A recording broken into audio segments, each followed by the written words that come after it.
Olá, turma. Na aula de hoje continuaremos discutindo o modelo de crescimento de Caldor, que foi introduzido na aula passada.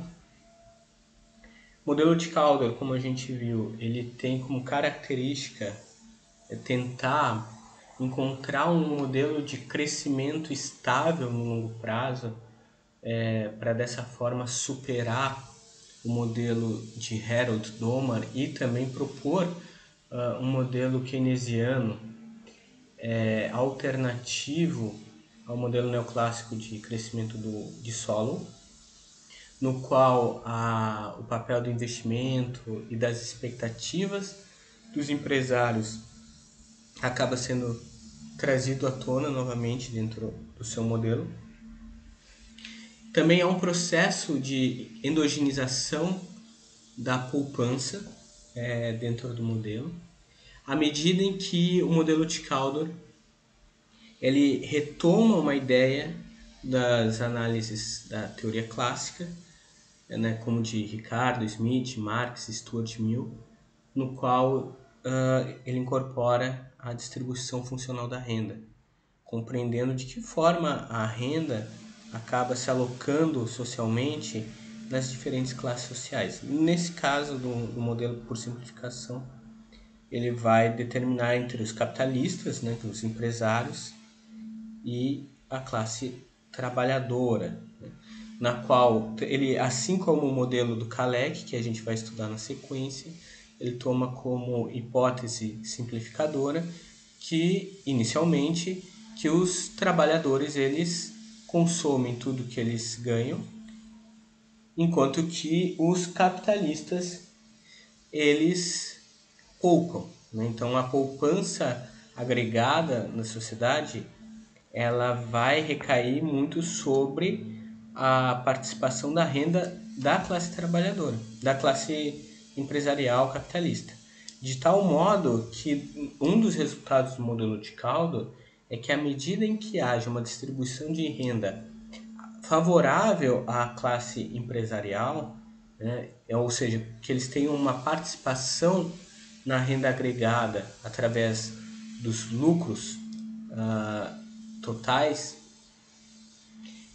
eles vão ter mais renda e com essa renda maior eles vão poupar mais, porque essa propensão a poupar dos capitalistas é maior do que dos trabalhadores. Como resultado, essa poupança pode se reverter em investimento e esse investimento em aumento do estoque de capital e, por sua vez, de crescimento econômico e da renda per capita. É evidente que, por ser um modelo também keynesiano, o modelo de Caldor ele assume outros elementos, entre os quais a ideia de que não necessariamente o investimento dependa apenas da poupança. Na verdade, existe essa igualdade contábil, mas o investimento está muito atrelado à expectativa dos agentes econômicos. Então, eles podem investir mais ou menos a partir de aspectos expectacionais, né? E podendo se endividar, podendo recorrer ao ciclo de crédito, mesmo que não haja poupança para poder realizar seu investimento. Apesar desses aspectos trazidos pelo modelo de Caldor, ele apresenta algumas restrições, algumas limitações ao modelo, e é isso que a gente vai analisar na aula de hoje. A gente vai apontar essas restrições e também discutir brevemente as chamadas leis de Caldor, né, que também são conhecidos como fatos estilizados de Caldor. Então, primeiro, iniciando pelas restrições ao modelo, a gente tem que o modelo de desenvolvimento de uma economia capitalista madura ele vai estar sujeito às seguintes restrições, né? E isso acaba, em certo nível, prejudicando os resultados do modelo apontado por Caldor. O primeiro deles é a taxa dos salários tem que ser superior ao nível de subsistência. Tá? Então, ou em casos limites, elas têm que ser iguais, no sentido de que a gente precisa, há um limite da mudança na distribuição funcional da renda em favor da participação dos lucros na economia. Então a gente não pode ter pensar assim, bom, se a participação dos lucros, quanto maior ela é, dada a propensão marginal poupar dos capitalistas, maior vai ser o investimento e maior vai ser o crescimento da economia. Então, se a gente fizer uma distribuição funcional em que a renda recai totalmente sobre os capitalistas e nada sobre os trabalhadores, a gente vai ter um crescimento mais alto e uma renda per capita mais elevada no futuro. Contudo, esse é um resultado similar àquela ideia da regra de ouro do Solon, né? No sentido de que se a regra do ouro do Solon impunha a questão de poupança e consumo, no sentido de que, bom, se a gente tiver uma poupança maior, a gente tem mais crescimento no futuro, então é só não consumir nada. Só que aqui recai a mesma questão. Não consumindo nada no modelo de Solon implicava que era uma impossibilidade real na medida em que os trabalhadores, né, a população em geral precisa consumir para subsistir da mesma forma, e para isso eles precisam ter salário. Da mesma forma, no modelo do Caldwell, não dá para a renda funcional recair totalmente sobre os capitalistas, porque os trabalhadores precisam subsistir. Tá? Então há um limite que a gente pode ter nessa variação da participação funcional da renda dos capitalistas. Outro ponto é que a taxa de lucro sobre o capital ela deve ser pelo menos igual à taxa de lucro mínima que induz os capitalistas a investir. Ou seja, o que isso quer dizer? Tá? Que se a taxa de lucro ela for menor do que aquela necessária para que os capitalistas invistam em aquisição de novos equipamentos, em ampliação do estoque de capital, em novas tecnologias, isso vai fazer com que haja um desinvestimento, né, se ela for muito baixa.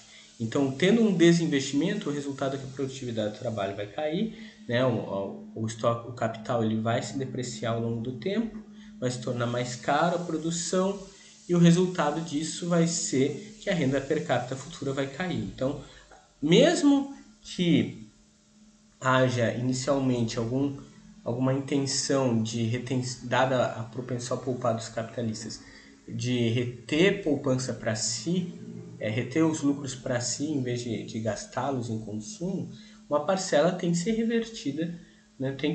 O nível de lucro tem que ser tal a ponto de que eles realizem o investimento. Então, mais uma vez, a taxa de participação dos salários ela não pode ser menor que a subsistência, mas ela também não pode fazer com que o nível de lucro, da margem de lucro, seja muito baixo. Porque se for muito baixo, os empresários não investem e, por consequência, a renda geral da população vai diminuir. Outra restrição do modelo é que a taxa de lucro sobre as vendas, que corresponde à participação dos lucros na renda, deve ser pelo menos igual a uma taxa mínima de lucro sobre as vendas, devido às imperfeições do mercado. Ou seja, a gente tem a gente está analisando um mercado que não é de concorrência perfeita e que existem, são mercados oligopolistas, né, e que existem empresas com poder de mercado que podem ter margens de lucro maiores e menores, que fazem com que a competição seja desigual. Então, o nível da taxa de lucro que tem que ser atingida ela tem que ser pelo menos igual a uma taxa mínima desse lucro sobre as vendas que compense essas imperfeições. Porque, mais uma vez, se o lucro não for suficiente para estimular a atuação do empresário ante um mercado concorrencial imperfeito, ele também não vai investir. E a outra restrição é que a relação capital-produto deve ser constante, não devendo ser influenciada pela taxa de lucro. Essa última condição da relação capital-produto ela é em grande medida simplificadora, já que uma certa relação existe, de fato, entre as duas variáveis, na medida em que o aumento da taxa de lucro tende a reduzir a relação capital-produto, dada uma distribuição de renda constante. Tá? Então, se a gente aumentar o lucro, a relação capital-produto vai mudar. Tá? Então, é só uma simplificação do modelo. Entretanto, como aumentar a taxa de lucro, a concentração de renda tende também a aumentar, pode supor com razoável realismo que a relação capital-produto permaneça constante.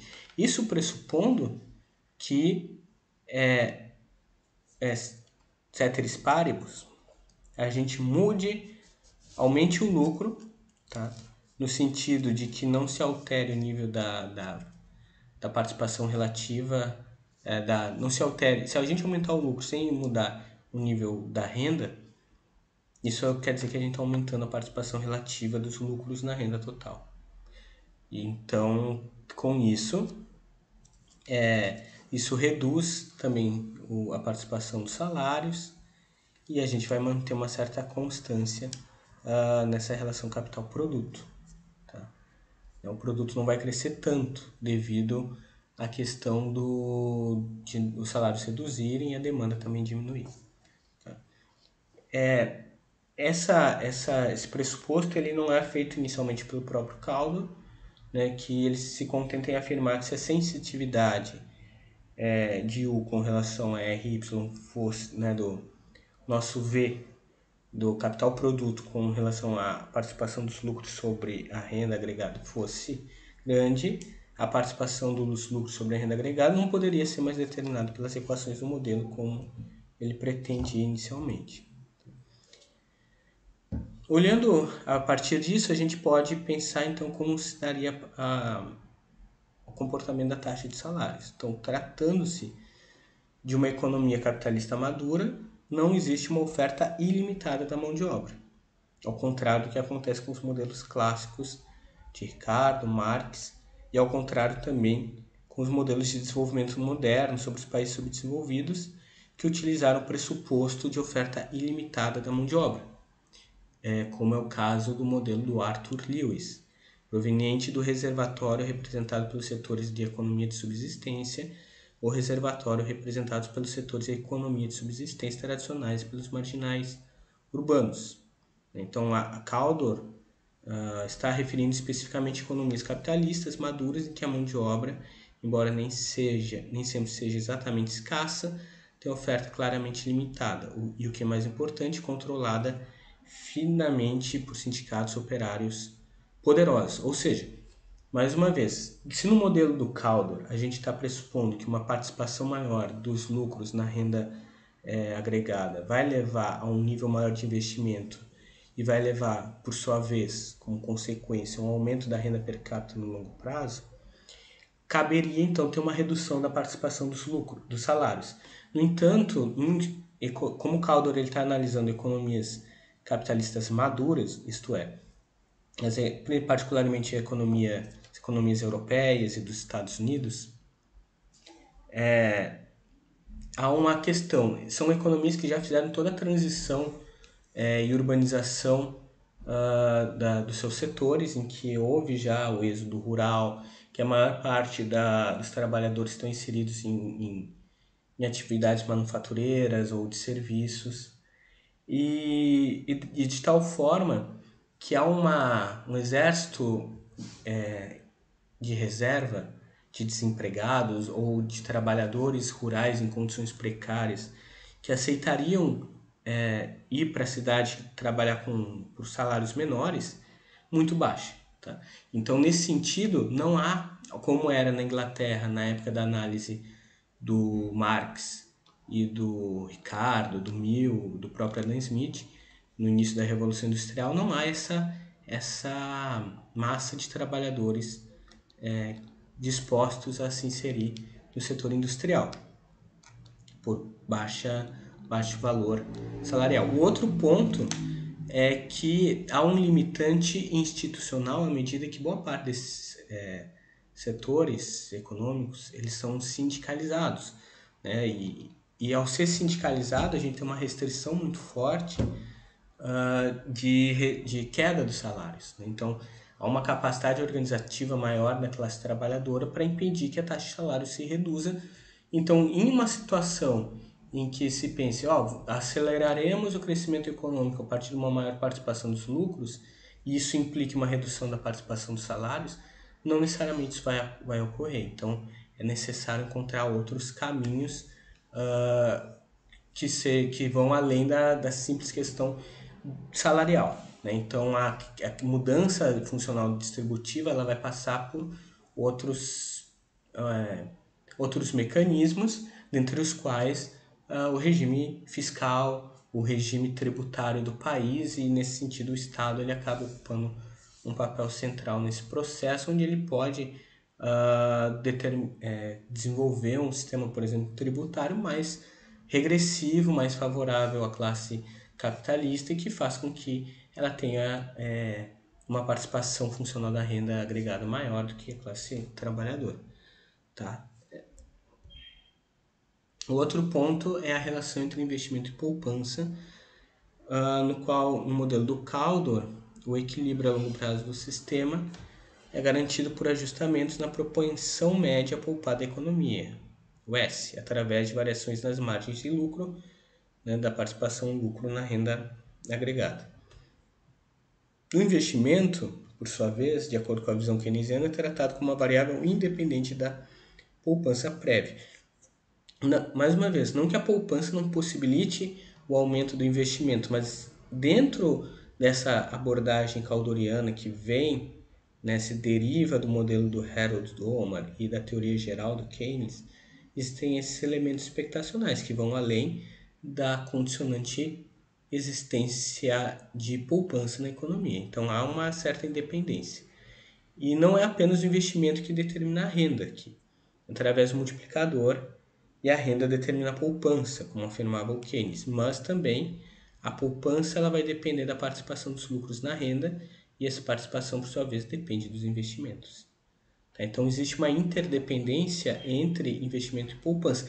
E nesse ponto, para o Caldor, em economias maduras, com sistemas financeiro e de crédito bem desenvolvidas, ele está colocando basicamente que o investimento antecede a poupança, como previa o Keynes. Porque se um nível de investimento mais alto vai levar a um nível maior de produção, e esse nível maior de produção vai levar a uma taxa de lucro mais alta, e a poupança, ela quanto maior a taxa de lucro, dada a propensão a poupar dos capitalistas, maior vai ser a parcela desse lucro que vai se derivar para a poupança.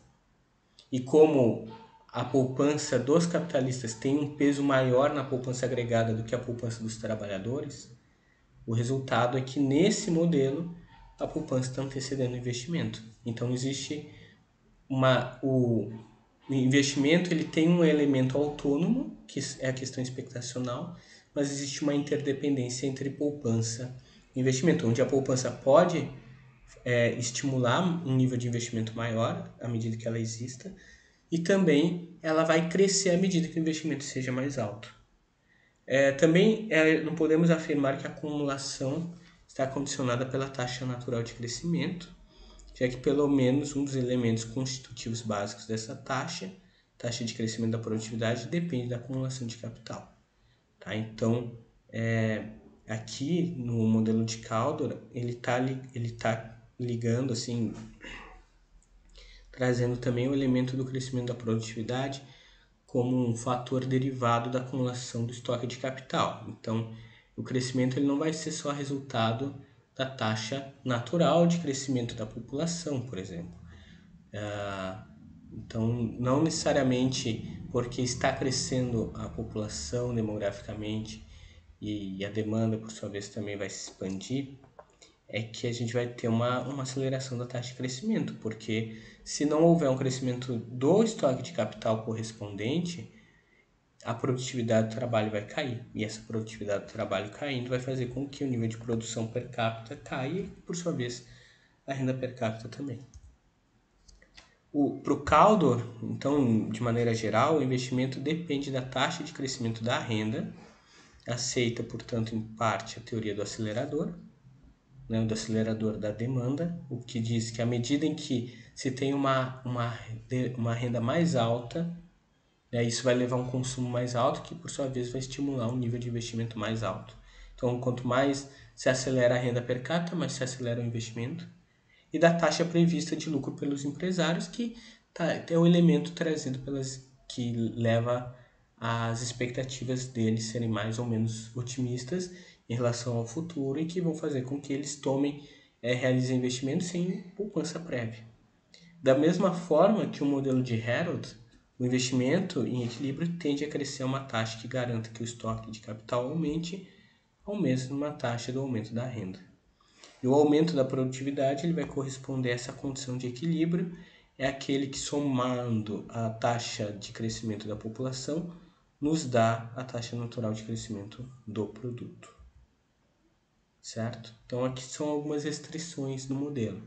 A partir disso a gente tem o equilíbrio de longo prazo do modelo de Solow. Tá? Então o equilíbrio ele vai estar expresso como a partir da taxa natural, que vai ser igual à propensão a poupar dos capitalistas, vezes a participação dos lucros em relação à renda, dividido pelo capital produto.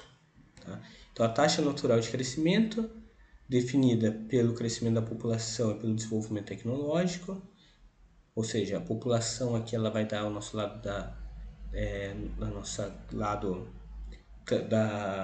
do crescimento da força de trabalho, e o desenvolvimento tecnológico nos dá também a questão da produtividade, então aqui é o lado da oferta, deve ser igual à taxa garantida e de equilíbrio de crescimento da renda, que dá ao nosso lado a demanda.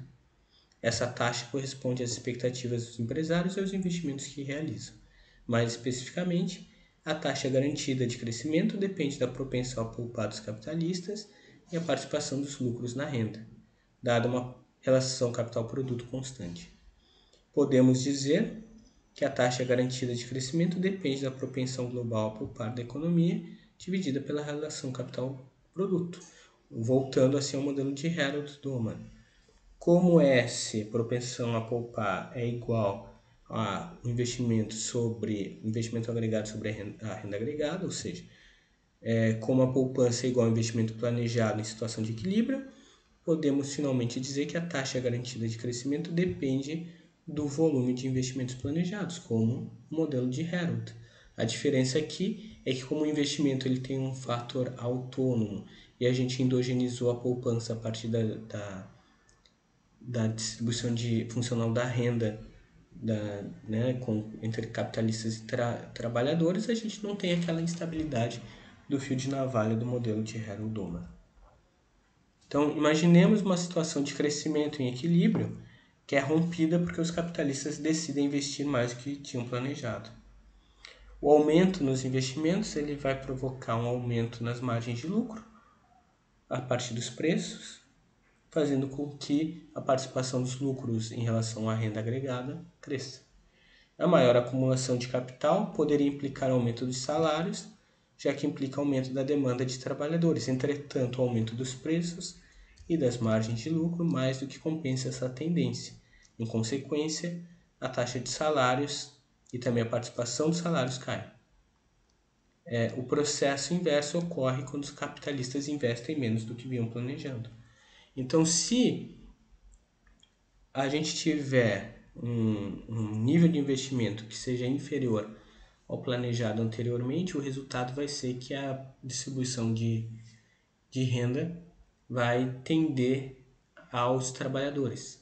Isso vai levar a uma redução nas margens de lucro e também uma redução como consequência do produto e da renda per capita futura. Então, para que haja crescimento constante, os investimentos eles têm que ser, eles não podem ser menores do que o planejado inicialmente. Na situação normal de equilíbrio, à medida que cresce a renda, crescem concomitantemente salários e lucros. A taxa de lucro e a participação, que é o R sobre K é o nosso estoque de capital, e a participação dos lucros na renda permanecem constantes. Os salários, crescendo ao mesmo nível que a renda, acompanham o aumento da produtividade. Então aqui, aquela coisa do salário ser resultado da produtividade marginal do trabalho. Se a produtividade cresce, o salário cresce. Só segue a teoria neoclássica, é um pressuposto que o Keynes também ele segue na teoria geral.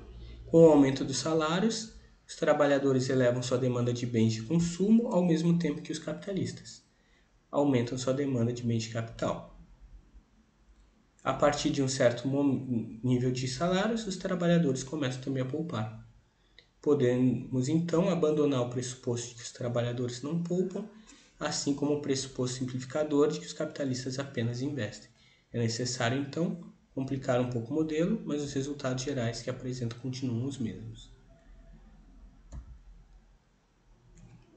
Olhando a partir dessa questão da condição de equilíbrio, as condições de crescimento, a gente tem que, em síntese, o modelo de crescimento de Caldor procura demonstrar que os sistemas capitalistas maduros tenderão a um crescimento equilibrado desde que se cumpram as seguintes condições. Então, primeiro, que a taxa de acumulação de capital não apenas cresça à medida que cresce a renda, mas também que seja suficientemente grande para absorver o aumento da mão de obra, resultando no aumento da população. Que a taxa de salário seja superior ao nível de subsistência e que a taxa de progresso técnico seja superior à diminuição da produtividade causada pelo aumento demográfico.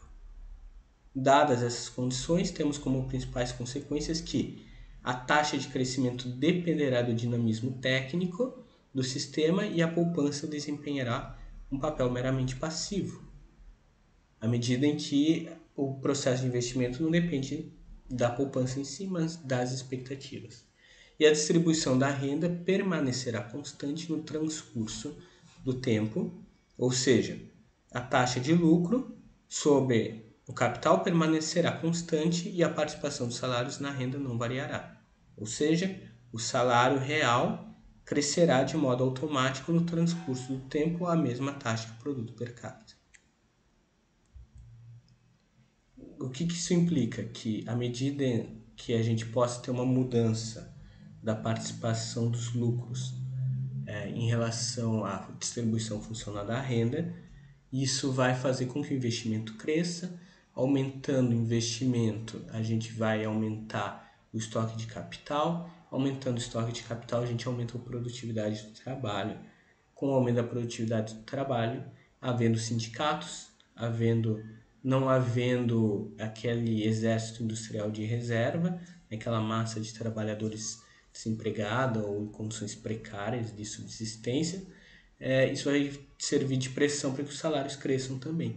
Aumentando os salários, não o salário real, porque no primeiro momento haveria uma pressão para que os preços subissem, mas também haveria pressão para os salários crescerem acima dos preços. Com esse processo de conflito distributivo, os salários cresceriam, isso faria com que o nível de produção aumentasse e não mudaria no longo prazo a participação da distribuição funcional da renda. Então, a gente mudaria no curto prazo, mas no médio e longo prazo ela se restabeleceria. Né? E no próximo momento cíclico, o resultado é que com salários mais altos e uma demanda agregada mais alta, isso afetaria o nível da demanda, o nível da expectativa dos agentes, né, dos empresários, que também teriam isso como estímulo para investir novamente. Então, Caldor tem também, ele prevê essa possibilidade de que a gente mudando a distribuição funcional da renda no curto prazo, ela pode ter efeitos de longo prazo e que a questão da concentração ela se reverte à medida que os salários tendem a crescer. O problema desse cenário, é que o modelo do Caldor ele é válido em grande medida para os países desenvolvidos, à medida em que há uma condição do mercado de trabalho em que o contingenciamento de trabalhadores desempregados ou em condições precárias de vida é menor, né? Então é quase não existente. Enquanto que em países em desenvolvimento isso é diferente. Aqui a gente tem uma grande quantidade de trabalhadores em condições precárias de vida, fazendo com que aquele pressuposto lá do Arthur Lewis da oferta ilimitada de mão de obra, ela seja uma característica desses países. Então, aqui, para adotar o modelo de Caldor, é necessário fazer algumas adaptações. Então, o Caldor ele também tem uma adaptação do seu modelo para o caso dos países subdesenvolvidos. Nesse caso, nenhuma das três condições anteriormente estabelecidas se cumpriria. A acumulação de capital e o progresso técnico tenderiam a ser insuficientes. Então, em geral, a característica dos países pobres é não terem estoque de capital muito vasto e também o avanço técnico em geral ele se dá nos países centrais, nos países ricos, nas economias maduras, de forma que toda aceleração pequena na taxa de crescimento econômico será absorvida por uma aceleração correspondente à expansão demográfica. O nível de vida estagnará em um ponto muito baixo, de um modo realmente malthusiano. É possível haver uma situação intermediária em que a taxa de progresso técnico ascendesse acima de um certo nível crítico, de forma que o aumento da renda não fosse absorvido pelo aumento da população. Para isso, seria necessário que a taxa de progresso técnico fosse suficientemente elevada para compensar a baixa de produtividade causada pelos rendimentos decrescentes associados ao crescimento da população. Então, economias mais jovens, economias mais pobres tendem a ter um crescimento demográfico mais acelerado. Isso faz com que aquela pressão por renovação de estoque de capital não seja nunca se concretize no sentido de que o crescimento da população é mais rápido do que o crescimento do estoque de capital. O que faz com que seja necessário cada vez mais investimento para que se consiga atingir um estado de equilíbrio, de crescimento equilibrado nessas nações. E muitas vezes o que vai faltar vai ser a ausência de um sistema de crédito desenvolvido e também a ausência, nesse caso, também a ausência de poupança. Então, nesse caso intermediário entre o desenvolvimento equilibrado das economias capitalistas maduras e a estagnação dos países subdesenvolvidos, a acumulação de capital não é suficientemente alta para que a taxa de crescimento garantida alcance a taxa de crescimento natural. Nesse caso, a economia se expande a uma taxa menor do que a de equilíbrio, mas a um ritmo que vai se acelerando. A produtividade aumenta, embora o incremento dos salários reais e do consumo não as acompanhe. Ou seja, está aumentando a parte correspondente aos lucros na renda e ao investimento no produto. Só que esse é o resultado, tá? Então, à medida em que vai crescendo, mesmo que é um ritmo mais lento, porque a população também vai se acelerando, isso com o tempo vai alterando a participação dos lucros, né, na economia, e com a participação maior dos lucros tende a ter um aumento do investimento. O problema é que muitas vezes nas economias em desenvolvimento a gente tem situações, isso a teoria estruturalista trata melhor, em que não há incentivos econômicos para que esses investimentos sejam revertidos. E há um padrão, isso no modelo de Celso Furtado é discutido com mais cuidado, de que muitos países eles vão ter um comportamento de, né, as elites dos países periféricos, eles vão ter um comportamento de emular o consumo, o modo de vida, um padrão de vida dos países ricos, né? E com isso eles vão acabar gastando boa parte da sua renda em produtos importados. Isso vai causar um problema na balança de pagamentos, vai diminuir muito a poupança desses países e impossibilita a realização desse tipo de investimento. Tá? Então, esse é um problema que as nações em desenvolvimento acabam enfrentando. Tá? Mas o modelo de Caldor, em grande medida, ele tem essa insuficiência à medida que ele é focado para as nações de economia mais madura. Sua ideia central é de que as economias de países subdesenvolvidos tendem a se desenvolver em equilíbrio, tendo como mecanismo de ajuste a taxa de lucro, que determinaria a distribuição de renda e a taxa de poupança. A longo prazo, porém, tanto a taxa de lucro como a distribuição da renda tenderiam a ser constantes, crescendo o nível dos salários reais à mesma taxa de crescimento da renda per capita, ou seja, da produtividade, o que desaceleraria o processo de crescimento.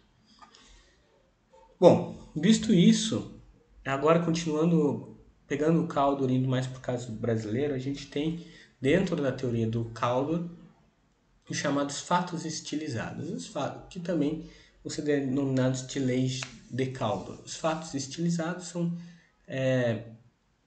fatos que ocorrem dentro macroeconômicos, né? São situações existentes e que servem, não são totalmente teorizados, mas que servem para, como eles têm aplicação para vários casos, várias nações e servem para exemplificar a teoria na prática. Assim. Então, o primeiro fato estilizado, que vai ser chamada a primeira lei de Caldor, é que há uma correlação positiva e direta entre o crescimento manufatureiro e o crescimento do PIB. Ou seja, quanto maior o crescimento da indústria manufatureira, maior o crescimento do produto. Então, vão ter estudos econométricos que vão apontar a validade desses fatos estilizados do Caldor. Tá? A segunda lei é que existe uma correlação positiva entre o crescimento manufatureiro e o crescimento da produtividade na indústria manufatureira, que é chamada lei de Caldor-Verdun. E a terceira lei é que quanto mais rápido é o crescimento do produto manufatureiro, mais rápida é a taxa de transferência do trabalho dos setores não manufatureiros à indústria. Então, o que ele está colocando aqui? Olha, que o setor manufatureiro, que é a nossa indústria de transformação, à medida em que ele tem uma relação direta do seu crescimento com o crescimento do PIB. Então, quanto mais a indústria cresce, mais o PIB cresce. E por que isso ocorre? Porque, ao mesmo tempo em que quanto maior o crescimento na indústria, também cresce a produtividade do trabalho, tá? Nesse setor. Tá? Então, quanto mais a indústria cresce, mais a produtividade dela cresce. Por quê? Porque aí as teorias não schmitterianas elas têm condições melhores de explicar, mas o processo produtivo, a curva de aprendizado que a gente viu no modelo AK, ela acaba explicando esse processo, as rotinas, os efeitos de transbordamento, as economias externas, né, as economias marshallianas também podem ser aplicadas nesse processo, que vão fazer com que haja uma transferência de conhecimento e um processo de aprofundamento da produtividade do trabalho. À medida em que a produtividade do trabalho cresce, o que acontece? Cresce o produto. Se cresce o produto, cresce a renda.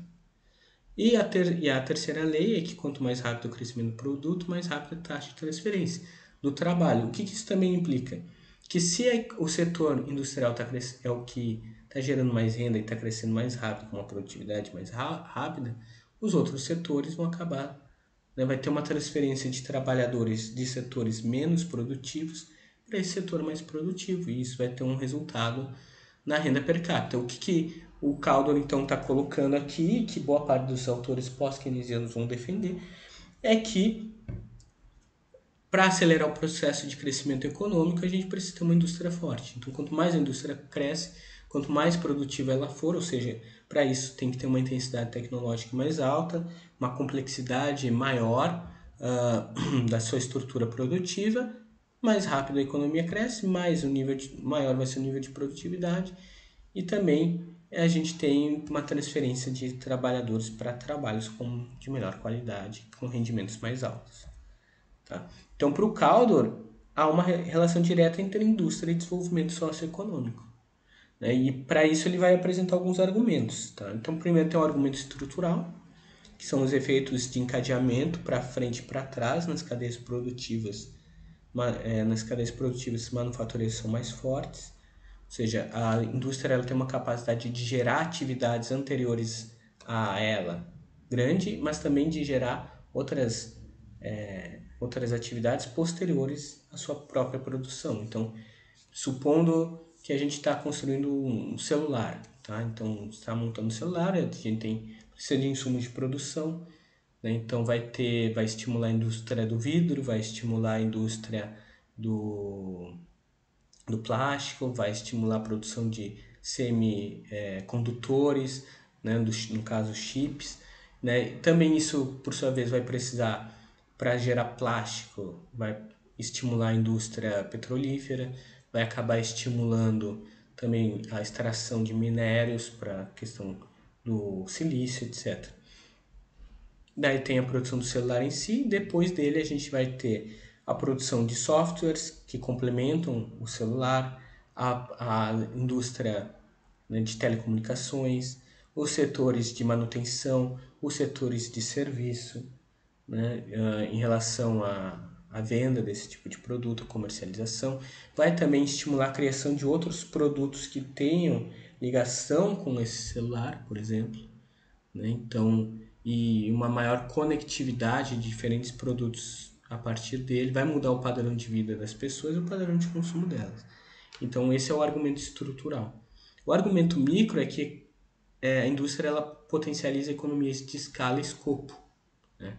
As economias de escala diz respeito ao tamanho da produção interna da empresa. Então, quando a gente tem, para ter um aumento da produção de escala na indústria, ela não depende de fatores como, por exemplo, às vezes dentro do setor do agronegócio, tem fatores ligados à produtividade do trabalho, mas também a questões climáticas. Na indústria, ela depende da produtividade do trabalho. Então, quanto maior a indústria, quanto mais ela se desenvolve em intensidade tecnológica, em estoque de capital, ela realiza economias de escala e cresce mais rápido com isso. E também de escopo. Né? Então, ela acaba produzindo diferentes produtos que têm maior ligação, uma certa proximidade um com o outro. Então, às vezes, tu tem uma indústria como a Samsung, ela produz uma televisão, mas o conhecimento para produzir a televisão é muito parecida para produzir um videocassete, um DVD, e esse mesmo conhecimento de engenharia, ele é muito, se aprofundar um pouco mais, ele pode levar à produção de um celular. E daí se pode produzir celulares que se conectem com a televisão, né? Então, tu acaba tendo isso chamado de economia de escopo. O argumento tecnológico é que o ritmo de inovação é maior na indústria de transformação. Existe um argumento macro, que aponta que as elasticidades de renda da manufatura são maiores do que a dos demais produtos. Isso proporciona um sport-led growth, ou seja, à medida em que a renda dos indivíduos cresce, eles vão demandar mais produtos manufaturados e menos produtos primários. Então, a lógica é a seguinte: tua renda ela cresce 10%, tua demanda por arroz, por exemplo, ou por soja, ou mesmo por carne, bom, enfim, ela tem um ponto de saturação muito maior. Né? Então, ela não cresce necessariamente no mesmo ritmo da tua renda. Agora, a tua demanda por produtos tecnológicos, por manufaturas de maneira geral, vai crescer num ritmo mais acelerado do que a tua renda. Isso vai fazer com que a gente tenha esse efeito macro de estimular mais a demanda agregada. Outro ponto que também é possível é que à medida em que há uma demanda maior por produtos, a gente vai ter uma produção maior e esses produtos, essa produção maior vai possibilitar não só a absorção interna daquele bem, mas a exportação deles. Então, tendo uma exportação de bens manufaturados, que também historicamente, né, e aqui lembrando a questão do estruturalismo cepalino com a deterioração dos termos de troca, há uma tendência de valorização dos preços de produtos manufaturados no mercado internacional. Então, à medida em que se exporta mais produtos manufaturados e eles tendem a ter uma tendência de valorização de preços e tem uma volatilidade de preço menor no mercado internacional, isso implica que tu pode criar uma estratégia de desenvolvimento liderada pelas exportações. E o último argumento favorável à indústria é o argumento regional, que diz que a dispersão territorial da indústria é maior, no sentido de que a produção de produtos agrários, eles dependem muitas vezes, ou de minérios, né, produtos primários em geral. Se for minério, precisa da existência das minas. Se for produção de determinados tipos de grãos, eles dependem de certa qualidade de solo, eles não podem ser produzidos em todas as regiões. Mesmo a produção de gado precisa de pastagem, isso tem um impacto socioambiental bem grande. Já a indústria, não que não tenha também um impacto socioambiental, porque tem, ela pode ser localizada em qualquer região do país, em qualquer, né, ela precisa de menos condicionantes ambientais para ser instalada. Então isso faz com que ela se disperse mais dentro do território nacional. E a partir disso, a gente tem, o Caldwell vai apontar que o processo de industrialização ele leva ao desenvolvimento seguindo umas quatro etapas em geral. A primeira é a substituição de bens de consumo. Depois disso, se passa por uma fase em que já se produz bens de consumo além do necessário para absorção interna. Agora a gente vai para a exportação deles. Depois se substitui bens de capital.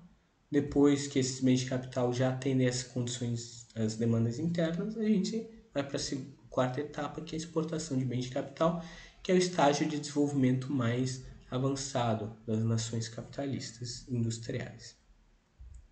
E daí vem o grande ponto. O problema disso para o Brasil é que nas últimas décadas o Brasil ele tem tido uma redução da sua participação da manufatura em seu PIB econômico. Então, o PIB da manufatura ele vem crescendo, né? Ou seja, em média, né, tem se gerado mais valor dentro da indústria. Contudo, a participação da indústria no PIB ela tem se reduzido. Então, esses dados são de 2018, tá? Vocês podem ver ali na a curva verde, tá? Em que a gente observa que há um crescimento da participação da indústria no PIB até ali o início da década de 80 e depois disso ela vai começar a cair. Se a gente considerar que o crescimento industrial faz com que a economia cresça mais rápido, que a gente tenha uma produtividade mais alta, que a gente tenha uma transferência de trabalhadores para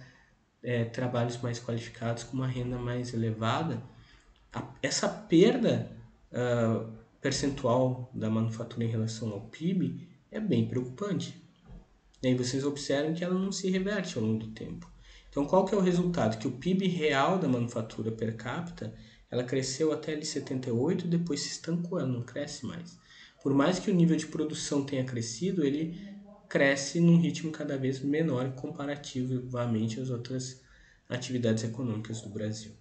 Tá? Então, esse setor que para o Caldor é um setor especial, que tem uma possibilidade de dinamizar mais rapidamente a economia, no caso brasileiro, está perdendo espaço para outras atividades que, embora sejam importantes, elas têm um nível de estímulo econômico menor, né? Inclusive com efeito de encadeamento mais baixo.